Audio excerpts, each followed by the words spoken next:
Hello and welcome, everyone. Thanks for tuning in to another episode of the Matt Gets It podcast.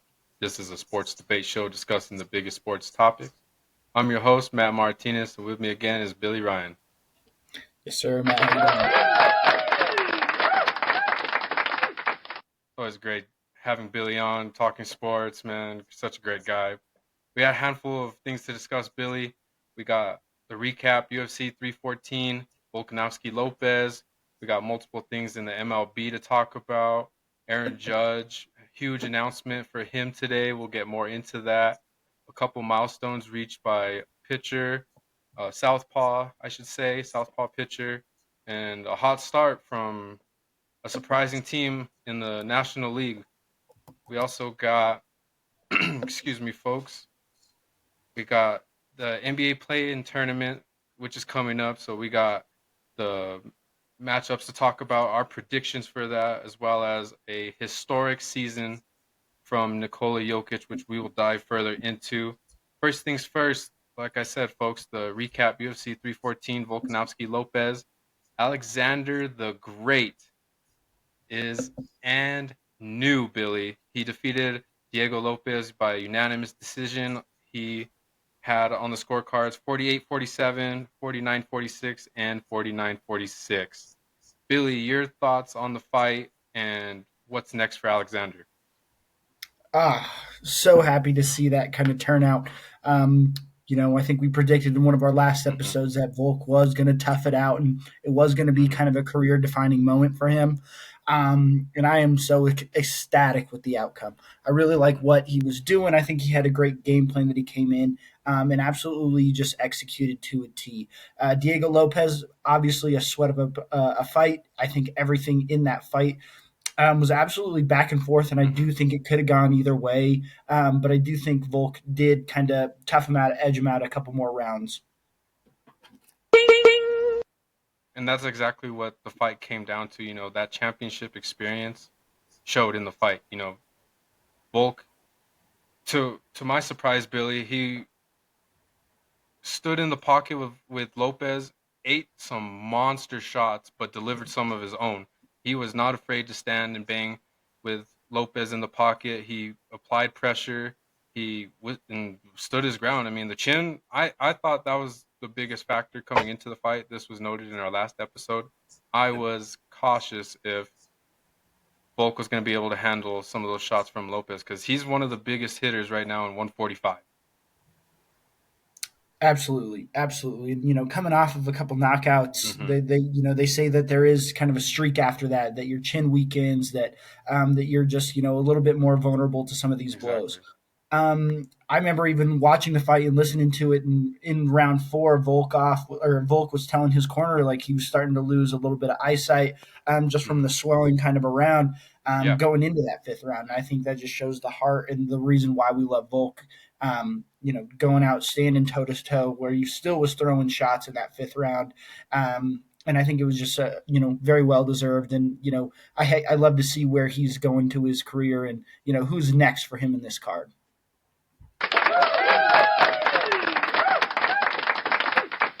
Exactly. It's great seeing a guy such as Volkanovski, come out victorious. Nothing against Lopez. Like I said, we said previously, folks, or if you weren't aware, I thought Lopez was going to win this fight. Uh, Billy went the other way. He was rooting for Volk. Uh, and I mean, it's hard to root against the guy. There's a great champion. He's great in all facets of the game, and it showed in this fight, Billy. To me, it didn't seem like Lopez really had an advantage anywhere.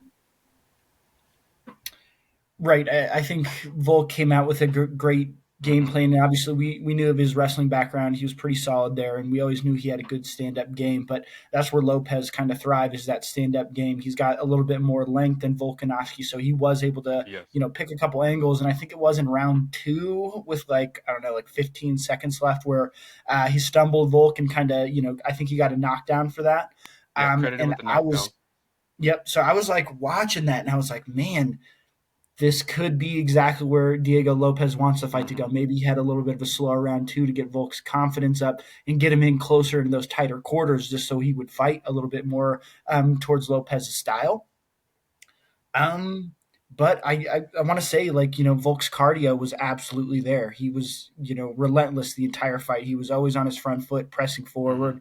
And when he was, backing up and doing what he needed to do to get away from strikes, he was still throwing counters, and denying, shots, and keeping his feet. So executed the game plan flawlessly.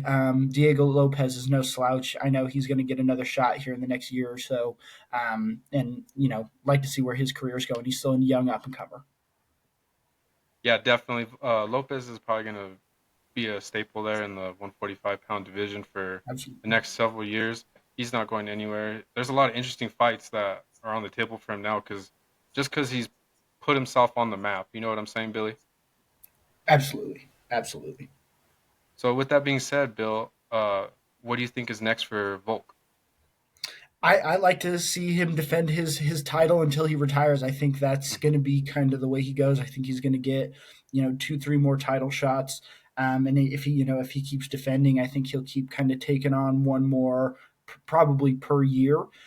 That's where I like to see his kind of go, and I want to see him end on a high note. I don't want to see him like some of these other UFC careers, where they just start losing fights and become kind of a gatekeeper for their divisions. Mhm.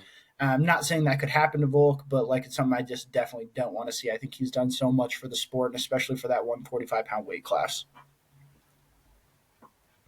The interesting though is Volk wants to stay active. You know, he's been like that since he's entered the UFC. You know, he's willing to fight 2, 3 times a year, not just once a year. So he's willing to stay active, and I mean that's been showcased with him moving up a division and fighting on short notice. No, absolutely. And I think that's the mindset you have to have as a champion in the UFC fight, right? Like if you're only, taking on that 1 to 2 fights when you're consistently knowing those 2 to 3 fights a year, I think it has a lot to do with your confidence, and things like that stepping into, the cage. With that being said, though, I don't necessarily know, what his plan is. I don't think he's kind of setting one. Obviously, he mentioned that he still wants to be here. He still has that passion for fighting, and I think maybe even him finding himself outside of the UFC with his cooking outlets, with his podcasts and things like that. I think he's able to show more of that creativity too, which ultimately can, help him perform better in the cage rather than just focusing and training just Mhm. strictly on fighting the whole time. Yeah, those are great points that you brought up, Billy. It'll be interesting to see what Volk ultimately decides to do, how active he is, and if Dana White and Hunter Campbell, uh, you know, schedule him sooner rather than later. You know, if they prolong it, you know, he's already getting up there. He's past 30. In Yeah. a fight game, you know, there's not too many fighters that go past 35, really. No, absolutely, and it seems like that is almost the age cutoff. There have been a handful of people that surpass that and get close, but that's only a hand in a few. Yeah, Like I said, I do think he does have another year or two of great fights lined up if he can keep kind of competing and stay healthy. The future's bright. I just don't know how long. yeah. Well, congratulations to Alexander the Great Volkanovski and new once again the featherweight champion, 145-pound division, defeated Diego Lopez unanimously. Awesome! Yes, sir. Moving on, folks, we got some baseball to discuss. Some massive news today concerning New York Yankees captain Aaron Judge. The two-time MVP was named Team USA's captain for the 2026 World Baseball Classic. Skipper Mark DeRosa announced the decision earlier today on MLB Network. Billy, your thoughts on Judge being named Captain Captain America? Yeah, no, and I like it, but I'm a little disappointed. Obviously, I'm a huge Mike Trout fan. I think he's been what's best for baseball in terms of image and things like that. And in terms of what I look for in an MLB captain, player, things like that. But Aaron Judge is definitely a very close second. I think he carries himself well in the field. He signed that huge Yankees contract a few years ago, showing that he just wants to be that staple there. He wants to be that captain there. And I think, the Yankees have that huge tradition behind being that captain, Mhm. and I think a lot of teams kind of get away from that now. Like there isn't, certain ball clubs that have just that designated captain spot. And I think Aaron Judge fills that role well, especially being in New York. It can be a hostile environment if you're not playing well, but he embraces the New York culture. He loves being there.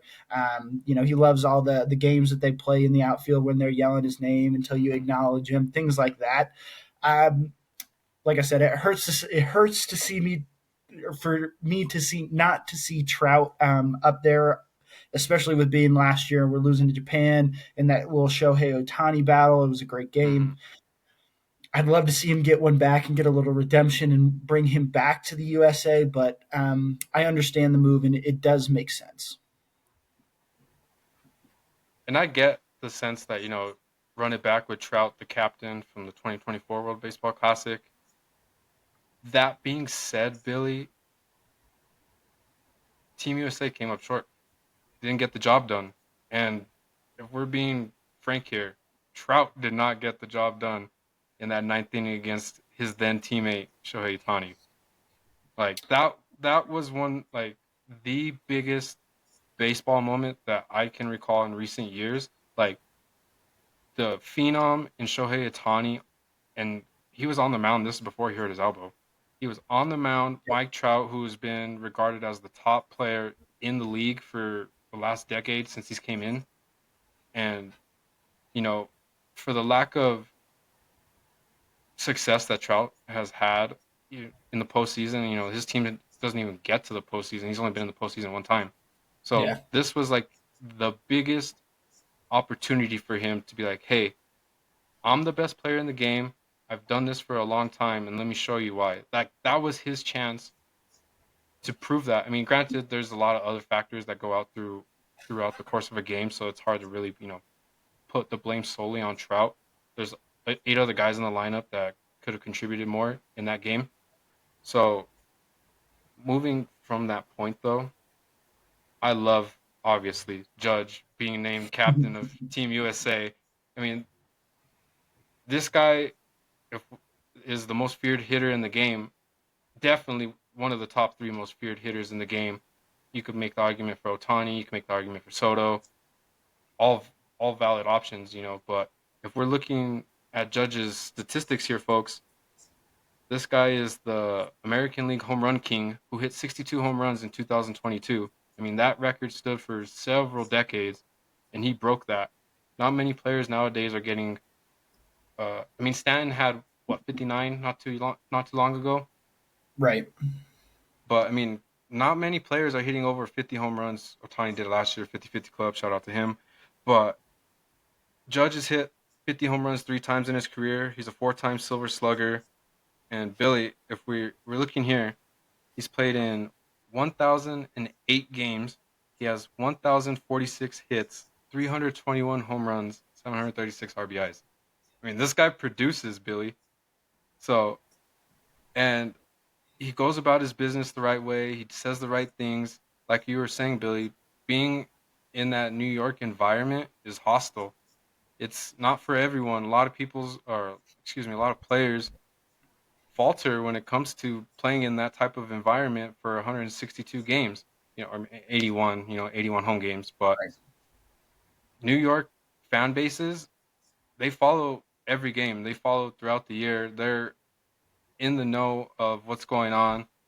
They're aware if you're struggling, and they're gonna let you hear it at the games and in the street. I'm sure. I haven't been to New York myself, but from what I've heard, is some players don't even like going outside because they hear it. You know what I mean? They're just trying to get a sandwich at a bodega, and they're getting told off for the performance the previous night. For he's like, bro, I'm just trying to get a chopped cheese. I don't want no trouble. I just want to go about my Exactly. You know what I mean? Like, come on. right, But right. And with that being said, though, I think you're right. I think you hit it right on the head. Though he is of the last 3 to 5 years of baseball. He's the power hitter that we've come to mhm, expect or wanting to see. He's our Barry Bonds or Mark McGwire of at least the little bit of the younger generation. definitely. But also, I think the fact that, or excuse me, an aspect that gets lost with Aaron Judge is the fact that he hits for average fairly good. He's a career 289 hitter, so I mean, it's hard to hit 300 nowadays, and he's right there on the cusp. And for him being considered a power hitter, the dude's 6'7", monster of a guy. I Of saw him course. play, or this is when he hurt his like lower leg 2 years ago when he missed like the second half of the year after he like crashed into Dodger Yep. outfield. But I saw him play against the Yankees against the Rockies, and like, dude, that guy on the field, insane. Like, he doesn't look real. Like how massive he is, and the fact that he hits for average as well, I think is really commendable. No, I think you're right. I think there's like I think it's like most years he's been up for or at least pretty close to a triple crown. Hmm. Like he's usually top five in most Yeah. hitting categories. So I think you hit that one spot on. And if we want to take it a step further, this guy could be a three-time MVP if we're being honest here, folks. All that. It's a touchy subject. 2017. We all know what happened there. Judge was robbed. Looking back on it now with everything that was transpired. Right, and I think we talked about this back in the day after it Yes. happened back in what was that 2018, 2019. Yep. And Altuve snubbed Aaron Judge of an MVP. I think like don't get me wrong, that was one of my favorite playoff battles that I'd seen in a while. It really fueled that Hmm. passion for baseball in me in that October, which was like awesome to see.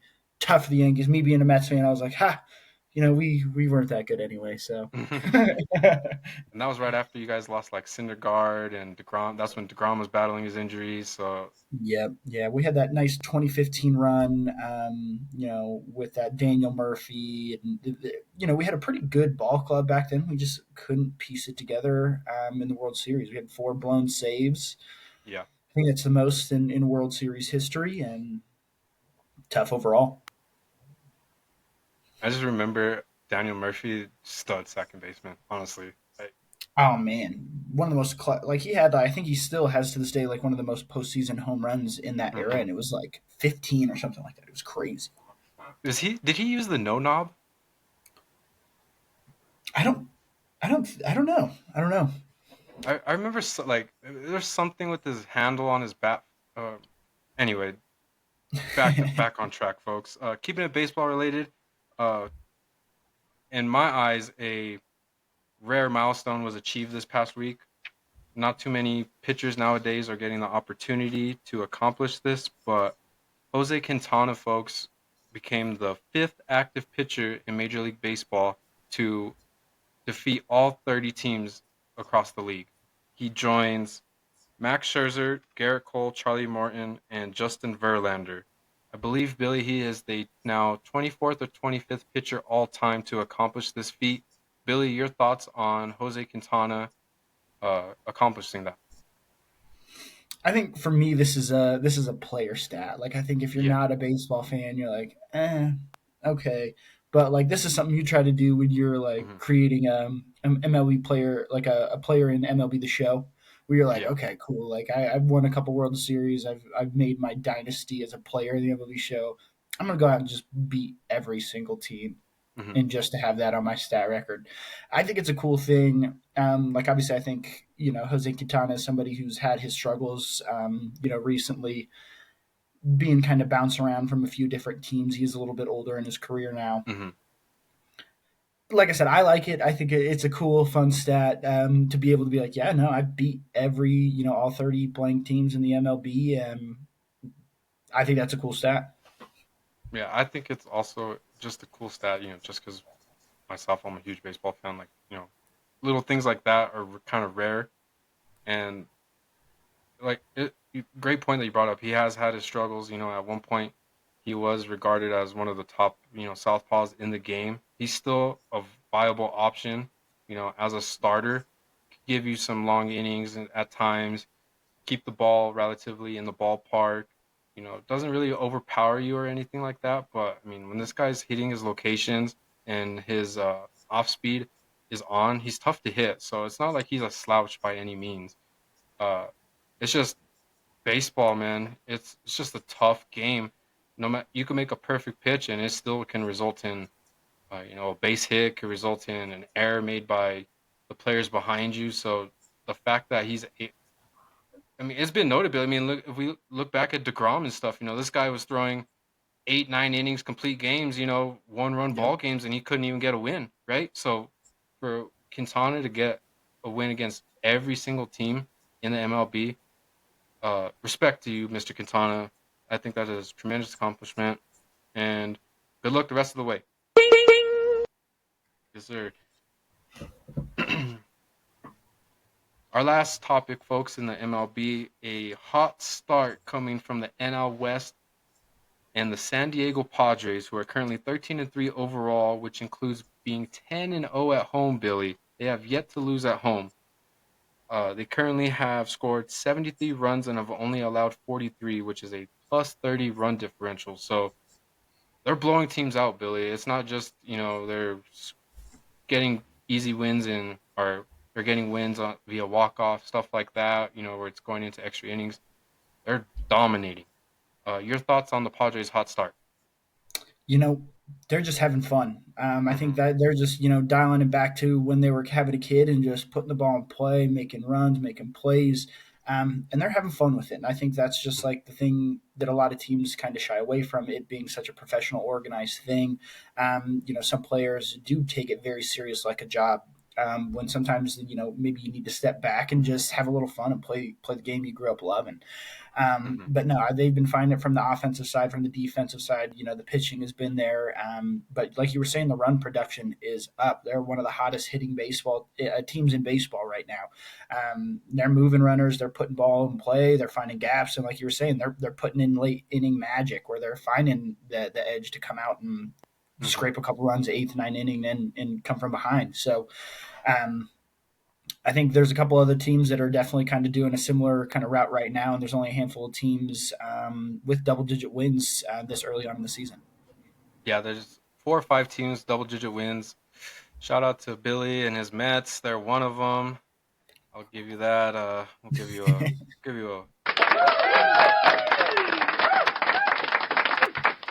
give you a round of applause there, Billy. But like you were saying, the Padres are putting the ball in play. They got 5 players currently hitting over 300, and like we were just previously mentioning with Judge, that is a difficult thing to do in today's game, especially with you know the amount of pitchers throwing triple digits. They got, and the most important thing with that statistic is all 5 of those players have at least 35 plate appearances thus far, Billy.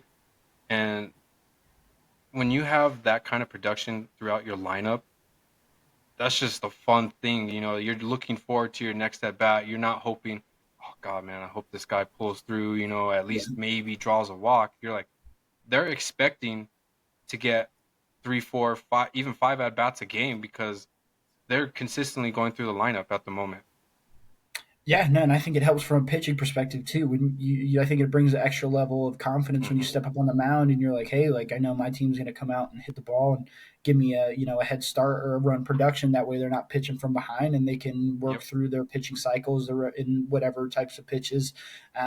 Whether they're pitching backwards, starting just fastball only, a couple first innings. I think it really just kind of shows from an all around team confidence level. Like it's like, hey, we're having fun, we're putting the ball in play, and then on the back end we're getting it done defensively and with our pitching. Yeah, the pitching is lights out at the moment. Michael King at the forefront of that. Nick Pavetta is also pitching really well at the moment. Yep. King's 3-0. He's already started 4 games. Pavetta started 3 games. He's 2-1. And the crazy part about the Padres' success thus far is Dylan Cease has kind of struggled to begin the year. And when he's on, he's one of the most electric right-handers in the game. Oh no, 100%. And like I think that's a maybe a bright side for them where they're like, hey, Hmm. imagine where we could be Yeah. once he kind of figures it out because he was one of those kind of blockbuster trade deals this Yep. offseason. And everybody wanted him. And it was like, and I know those top three teams, I know the Mets were involved. The Yankees were probably in there for a second. The Blue Yep. Jays were putting feelers in for a lot of different people. Yeah. So I think it's probably a great feeling for the Padres to be like, hey, our guy who we were slated to be our number one is struggling a little bit, but the back end of the rotation's picking it up and they're figuring it out. I think that's just huge. And I think I have another person that I kind of want to give a shout out to is Manny Machado. He's coming in. He's batting 317. I mean, he's not hitting the long ball, but he's got 6 RBIs, and he's kind of been that guy for the Padres at third base for a while now. He's kind of one of those savvy veterans. Played for a lot of good teams, and like obviously he's a person you're paying a lot that you have a lot of hope for. So Yeah. I like to see him starting out this season and putting the ball in play and getting on base a lot rather than what we've seen in the past being a heavy home run, heavy strikeout guy. Yeah, Machado, $300 million guy right there, massive contract. He was one of the first to sign Yep. those type of contracts. He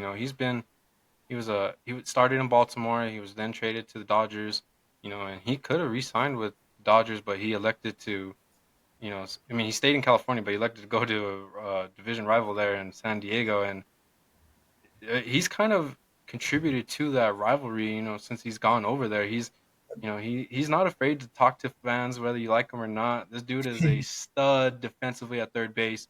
100%. Since he's entered the league, it's arguably, him and Arenado the best. Matt Chapman, and you can't discredit Chapman. Those three top, you know, defenders at the position, the hot corner, the plays that they all make. And if we're specifically talking about Machado, I mean, that dude has a rocket of an arm, dude. Oh That yeah. The way he just zips it across the diamond, or, a ball that pulls him down the line, he's diving, popping up, and I mean, it's getting there. It's not like it's, 2 hops, 3 hops. It's on a rope. Oh yeah. He's doing like Derek Jeter stuff from line to line, like Yeah. pivoting from a back foot and just whipping it over there. And like that's like something that I think I miss in baseball a lot. We're not seeing some of these third basemen. Like obviously we had Bregman who's still out there, and he's one of those guys that's up for a Gold Glove every year, at least contender. I think like I miss that in a third baseman. Hmm. Those guys that were going to be like no nonsense. Like hey, if you hit the ball in this general direction, you're probably going to be out. So you might as Yeah. well figure it out. Another guy on the Padres currently who's having a great year is Tatis. You know, granted, folks, whether he's had his history, troubles, blah blah blah. We don't have to get into that. But if we're talking specifically for this season, and even in the postseason this past year, the guy was demolishing baseballs. He's raking. Oh, especially this year. I mean, I think there was a point in time I remember I looked. I want to say it was like 7 or 8 games in. He was almost batting 400, and you're like, Yeah. well, this guy's a problem. How many long does he have? A lot of long balls this year. I think he's got like two, three, maybe. Uh, I don't have it off the top of my head, and I don't have it currently in my notes. Oh, no worries. I know that he's hitting like, I think 350 or something like that, maybe even higher. Like, Yeah, and you I got to mean, give him some type of acknowledgement. The fact that he transitioned to the outfield, being a middle infielder, like right. it's tough, especially at the pro level, to transition like that. Like we said, folks, we don't have to get into all his other troubles, blah blah blah. Just from production standpoint, this year he's doing pretty well. The whole team, whole Padres are doing well currently. We'll see if they keep that level of intensity up. We'll see how long they continue to firing on all cylinders. Moving on, folks, we got some golf to discuss, and with that comes a massive feat accomplished by Rory McIlroy.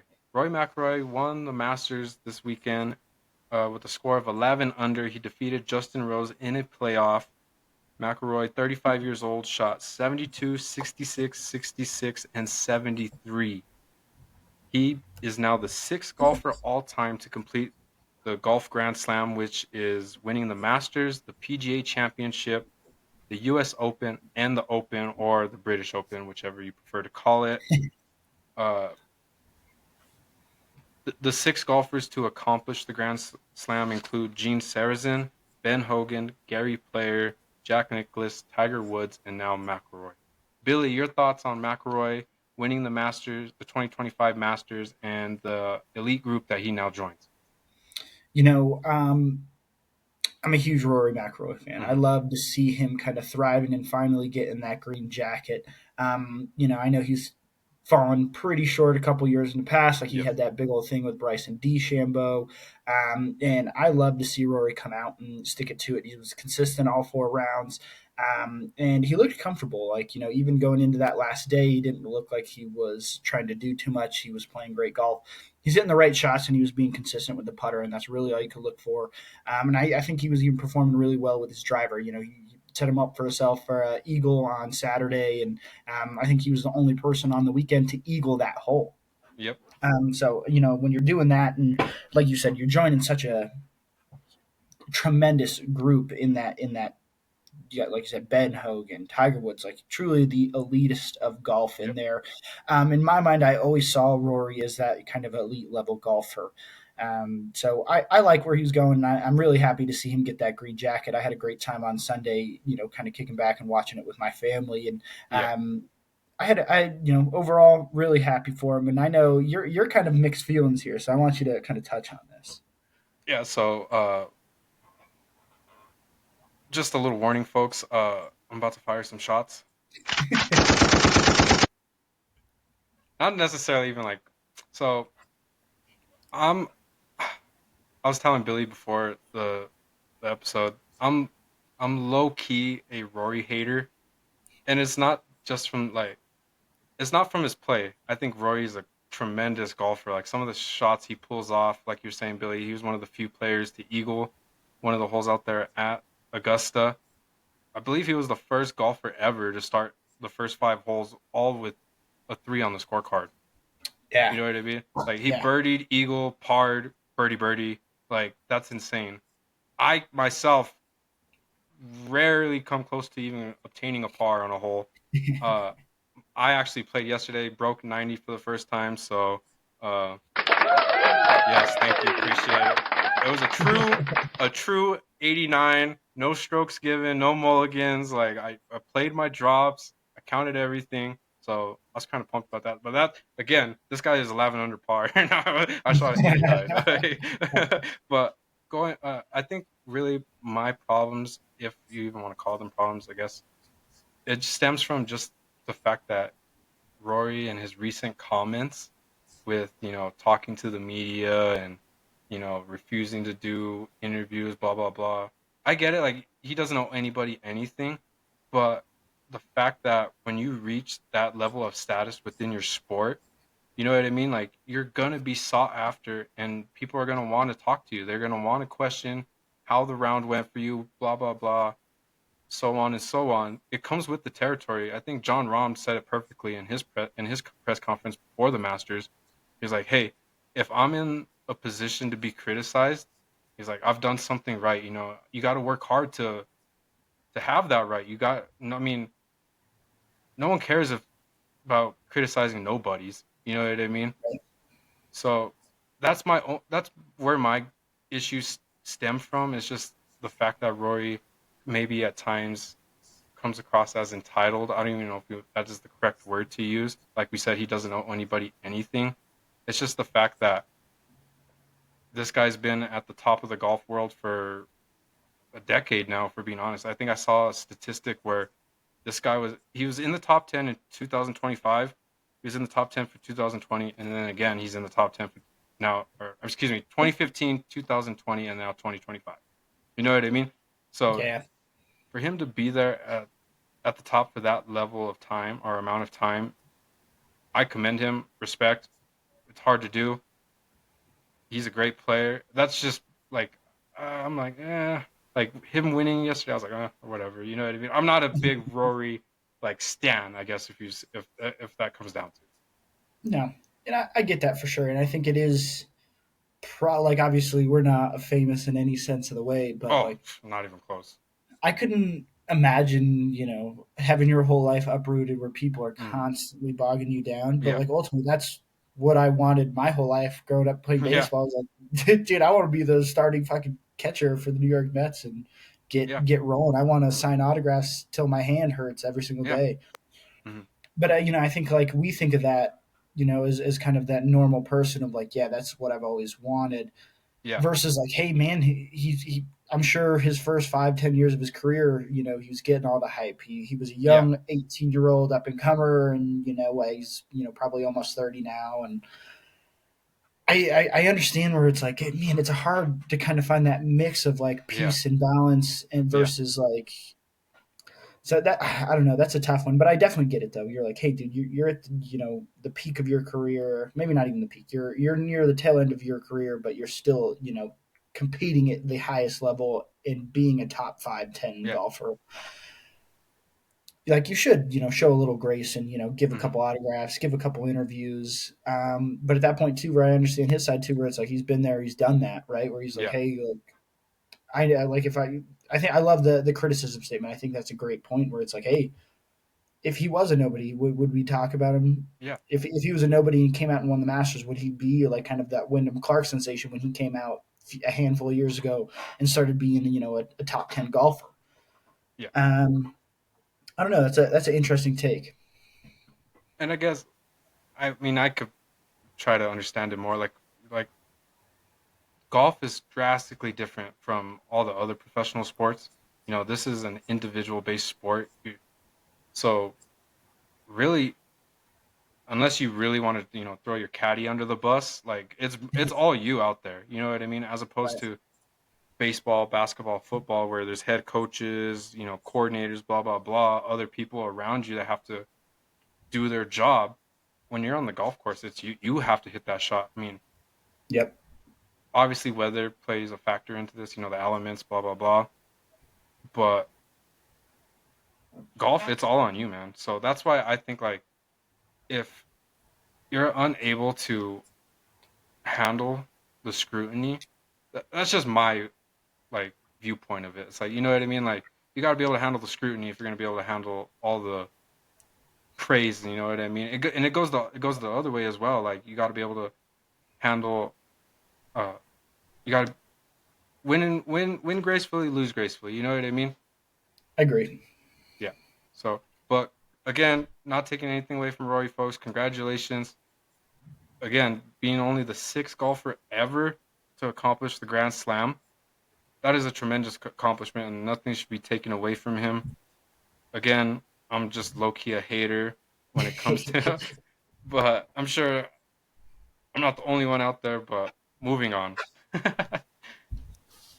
we got some basketball to discuss, Billy, and we got the play-in tournament coming up. The regular season has ended. Uh, Several teams still have a chance to make the playoffs, even though they're well behind in the standings in the win-loss column. With the play-in tournament, the rules are changed now. The ninth and 10th seed now have an opportunity. It's no longer if you were the ninth or 10th seed, you're eliminated from the playoffs. That being said, over in the Western Conference, folks, Golden State was the 7th seed, Memphis the 8th seed, Sacramento the ninth seed, and Dallas the 10th seed. The 7 and 8 seed, which is Golden State and Memphis, they play each other. The winner of that game gets the 7 seed. The loser will then face the winner of the 9-10 matchup for that 8th and final spot. So for the ninth and 10th seed, if they win, they then get a chance to play for the 8th seed. So a lot at stake here, folks. Sacramento and Dallas, they play the following day on Wednesday. Both those games in the Western Conference are at 8 p.m. Over in the East, Orlando was the 7th seed, Atlanta the 8th seed. They play Tuesday tomorrow at 5:30.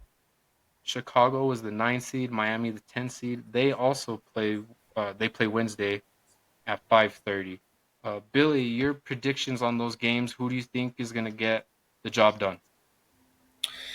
Oof, I think that is kind of a toss up. I like the matchups. I think there's a lot of kind of good back and forth teams. Hmm. Um, in terms of kind of some of those 8 and 10 seeds, I don't know where I stand. I think it's Yeah, I like a good matchup. Um, I would like to see Golden State come out. I think they're a good deep in the playoff team. If they win and get to the next round, I think they're going to be a problem for anyone they're playing. But same thing with like kind of the Mavericks. I think they're a little bit younger. Without the Luka Doncic, I know they have AD back, things like that. So I don't know. It's a tough one for the West. I think there's a lot of good potential. I like Golden State coming out for those lower seeds. In terms of the East, um, it's a toss up. We go. What do you got? The Magic, Yeah. the Heat, the Bulls, and the Hawks. Yes. I For the think third straight year, three of those teams have been in the play-in, so it's right. not new territory for any of those teams. Right. And if I had to go with personal feel, I like the Bulls. I like the way they play. I like they're kind of a pass first team, but they do have a handful of good scorers like Kobe White, who kind of show out in my mind. So I like the Bulls coming out of the East. And that's just me being a Heat fan. You know what I mean? Like, I'm Absolutely. hoping Miami advances. Uh, Realistically, though, I think it's going to be a close game. Bulls lately have had Miami's number. The Mm-hmm. past 2 years, Miami's defeated them in the play-in. It's hard to do, hard to beat a team for three times, consecutively in each year. Yep. I do think Orlando is going to get the 7 seed. I think they're playing really well at the moment. Paulo is balling right now. That dude is a beast. He is truly hard to guard at multiple levels. Physical guy himself. Trey Young, um, really one of the most underrated players in the NBA. This guy is consistently putting up 24 points and 10 assists. He's done that since he's entered the league. And that is a discussion for another day where his value in a lot of people's eyes is widely, viewed, differently. That's for a Yep. different discussion. So I think Orlando is going to win that matchup, though. I think they're going to get the 7 seed, and then just because I'm a homer, I'm hoping Miami gets 2 wins and gets the 8 seed. That's like, and I also don't want them. Uh, well, they can't obviously match up with the Celtics again. That's just terrible matchup for them personnel wise. But I digress, folks. As a as for the West, Golden State is clicking at the moment. I know they've couple games they've lost in some close moments, but since acquiring Jimmy Butler, they're 23-8. You know, they're they play small. Draymond, Gary Payton are basically their center and power forward, which is insane to think about. But Yeah. Memphis, with their their struggles from internally coaching standpoint, I think Golden State is going to get the job done. I think they're going to beat Memphis. And when it comes to Sacramento and Dallas, that's a toss up, really. It just depends who's on that night. DeRozan, Levine, they could obviously go off for 30, 40 at times. AD get you 40. Um, Dallas probably maybe a little bit better defensively. Uh, but will they beat Memphis or Golden State in that for that 8 seed? I really don't see it happening unless AD just absolutely goes bonkers and plays like how he does like how he did in in the Lakers championship run. You know, but I think over in the West, I think Golden State and Memphis are going to get the 7 and 8 seed, which they are currently anyway. And those are my predictions, Billy. We'll ultimately see how it all shakes out. Uh, that 8 seed game, though, will take place on Friday. So wait for those matchups to come out, folks. We'll see how the games go. That game, the time is yet to be determined, but it is Friday, occurring Friday night, the 18th. Okay, so if you're excited for playoff basketball, this is your first taste at it. This is just a little glimpse of what's going to happen. I know a lot of people view this as a success, the play-in tournament. A lot of other people don't like the format. They just rather, you know, some view it as what's the point of even of working hard in the regular season then and trying to get that top 8 seed if you just sneak your way in as a 9 and 10 seed. So Right. interesting things to see there, Billy. Do you have anything to add on the play-in tournaments? No. All right, sounds good. Keeping it basketball related, we'll move on though, folks.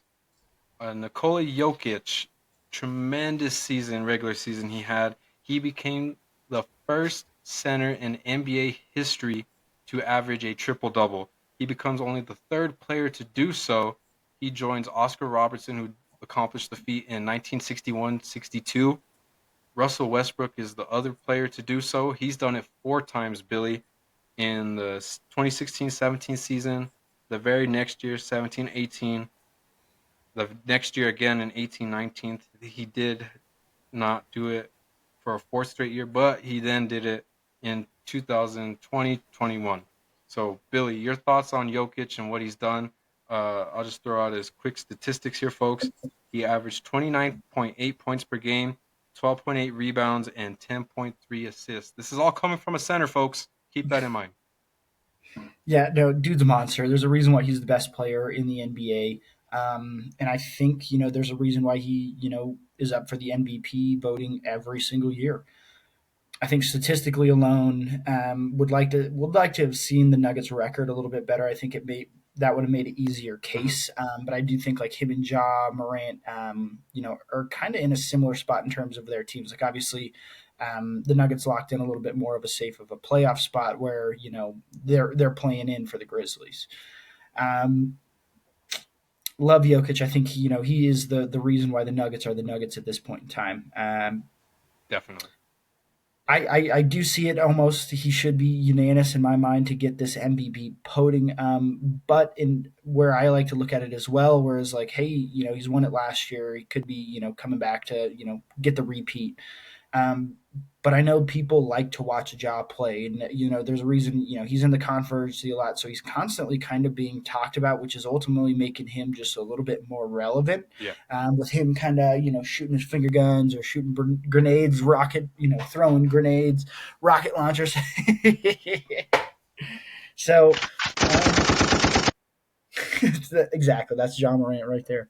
Um, and people like to see it. I think this younger age of people like that kind of controversy behind being potential star in the game. Mm-hmm. Plus, he does have the athleticism. He's a fun player to watch. He'll go up and dunk it. He makes great passes. He's constantly week after week at least trying to make a top 10 plays somewhere somehow. He's a Mm-hmm. fun player to watch, and I know he's averaging. I want to say he's averaging like 32, 33 points a game, which is very impressive. And I know he's had a handful of like 40 plus games, Yep. 40-point games this season. I do see Jokic as the favorite, but I do think it's gonna be close. Yeah. Jaw broke my heart a couple weeks ago. He hit a game winner against Miami, just brutal. And then he called our rookie a pigeon, which is we don't have to dive further into that, folks. That's a crow sound, but anyway, uh, Jaw terrific player, but I do think Jokic though, uh, it'd be insane to not give this man the MVP. What he's done, what's transpired this year, and I mean, if there's another guy in the MVP race, SGA from Oklahoma City is definitely up in that race. They got the Right? number one seed. Um, Great player in his own right, tremendous scorer. Whether you think he's a free throw merchant or not, he's getting buckets, folks. That's all that matters. If we're being honest here, he's getting buckets. Whether how he's doing it, oh well, get over it. This guy is scoring at will. Anywho, I do think what Jokic has done this year. I mean, you look at some of the shots this dude's making. That like Euro step from full court, like just heave. He's Like, what are we doing? You know what I mean? Like, what are we doing? Some of the passes he's making, Magic Johnson esque, if we're being honest here. Like, his no look, like little Yep. dump behind pass, like that was insane. I mean, this guy, no one could guard him. You put a big someone who's equally his size, dominates him. You put someone who's smaller on him, dominates him. You send a double, still scores or passes. It doesn't matter, folks. Like he does whatever he wants out there on the court, and he has a tremendous field goal percentage. I think his true shooting was like 61%. Yeah, unreal. Like how does this guy like how do you get him to miss? Like what there's really no way to stop him if we're being honest, or there is yet to be a way to figure him out. But I mean, Nuggets have a top four seed, so it's not like they're a bottom tier team. I mean, the West was really stacked this year. All those teams Yep. four through, I mean, even three through what? 3 through 10. Well, 9 and 10 were a little bit further back, but 3 through 8 were separated by no more than 5 games. Yep, that's yeah. Yeah, so it would be interesting to see. There's a lot of chatter in the recent years amongst the NBA community about voter fatigue, and Jokic is already multiple time winner. That kind of happened with a lot of people feel that that's how Embiid got his because of voter fatigue, and could also have been like, all right, man, we'll just give you one so the the crying, if you will stop from certain crowds. Again, Embiid, great player, does a lot of great things out there on the court, but what Jokic has done consistently over the last several seasons, like I don't think there is another center that is going to come close to doing what he's doing. I agree. I agree. Like we haven't seen this level of play Yeah. maybe ever. Well, it's also just a different style of play than what we would assume a center would play. Where Hmm. usually from that center position where it's like, hey, get some boards, be a good defender, be kind of a sturdy guy. Yeah. Stand up for your teammates, foul if you need to Hmm. foul. Um, and I think he's kind of revolutionized the center position where he's like, hey, I can shoot, I can make these athletic passes. Yeah. He probably, if he wanted to, he could probably play every position on the floor. He might be a little slow at the point guard position, but like there's so many times where he brings the ball down the court and Yeah. addresses whatever play. So it's like he is running the court. It's point center. Um, point center Like that he's checks. he's the point center. Like Jamal Murray's the point guard, but Jamal Murray plays off ball a decent amount. Like if we're being honest, you Right. know what I mean. Mhm. Like Jokic is that willing too of a passer where he really doesn't like. If you watch some Nuggets games, there is several, you know, uh, possessions where he's not even looking to score. He's Yep. just looking to facilitate. He's looking to get other people involved because he's that smart of a player. He recognizes matchups, he recognizes the cross matches, and he seeks out advantageous matchups for not only himself but for his teammates. So he is definitely a team player. One of the greatest. He's establishing himself as one of the greatest centers to ever play the game. You know, and that is a touchy subject because there are so many great centers throughout the history of the game, and it's like again comparing the eras, different type of game nowadays, right, Billy? Like, Hmm. but what he's done speaks for itself. Absolutely, and I think I like the matchup that they got coming up against the Clippers on like the Zubac, 19th. Yeah, I said, I think it's going to be a tough one where it's like, hey, who's gonna guard Jokic? And then it's like at that point, if Jamal Murray and Michael Porter is on, um, you're in trouble. Like it's just how it is. They do so good at running that 1-2 man game that start sky's the limit. I think like if the coaching standpoint's there for the Nuggets, I think they can go really far. yeah, we'll see how that goes, folks. Shout out to Nikola Jokic for the season he had. Tremendous season, folks. Tremendous. Just dominant in every aspect. Scores, rebounds, assists, and he's a respectable defender in his own right. I mean, he holds his own Oh out yeah, there. He could block some shots. I mean, this dude has no vert at all. Neither do I. so, like, shout out to him for that. But like, I mean, he in the playoffs he blocks some shots. I mean, he's not afraid to contest. You know what I mean? It oh helps when yeah, you're seven. What is he? 7'2", 7 foot? massive dude. No, He's he's one not of those. 7'2". But I mean, he's 7 feet, He's six and a probably half. like 6'9". Yeah, 6'9", up to 7 foot, somewhere in between. Yeah, around there. Well, folks, that's all we had today to discuss. We talked about Volkanovski retaining, or I'm sorry, becoming the new champion once again of the 145-pound division in the UFC. Over in the MLB, Jose Quintana becoming the fifth active pitcher to defeat all 30 MLB teams. Aaron Judge, captain of the New York Yankees, also named captain of Team USA for the 2026 World Baseball Classic. Tremendous honor for him. Captain America, Billy. Let's go.